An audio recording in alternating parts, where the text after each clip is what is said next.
When I get that done. If you've heard this before, it's still worth listening to again. I doubt The it. following is an actual question given on a University of Arizona chemistry midterm and an actual answer turned in by a student. The answer by the student was so profound that the professor shared it with colleagues via the internet, which is, of course, why we now have the pleasure of enjoying it as well. Bonus question.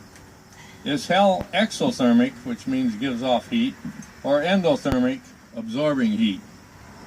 Most of the students wrote proofs of their beliefs using Boyle's law: gas cools when it expands and heats when it is compressed, or some variant of that. One student, however, wrote the following.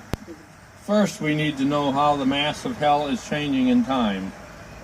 So we need to know the rate at which souls are moving into hell and the rate at which they are leaving, which is unlikely. I think that we can safely assume that once a soul gets in hell, it will not leave.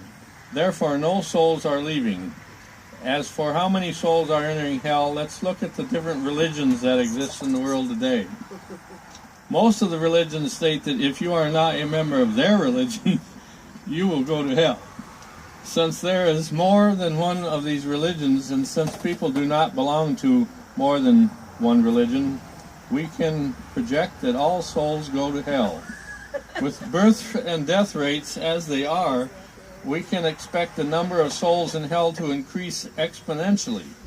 Now we look at the rate of change in the volume of hell because of Boyle's law states that in order for the temperature and pressure in hell to stay the same, the volume of hell has to expand proportionally as souls are added.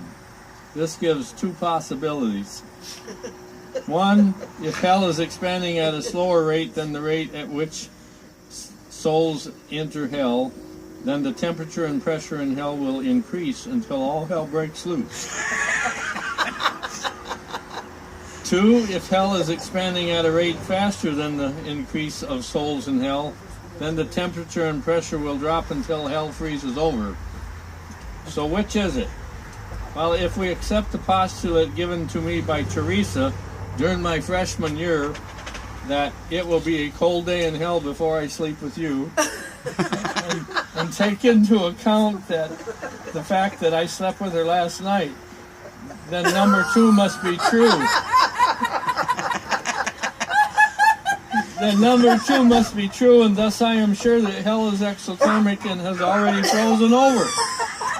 The corollary of this theory is that since hell is frozen over, it follows that it is not accepting any more souls, and it is therefore extinct, leaving only heaven, thereby proving the existence of a divine being, which explains why last night Teresa kept shouting, "Oh my God!" This student received an A+. Should I take your picture? Yes, yes. That was excellent. Dad would love that, Sam. Dad would absolutely love that. Jeez.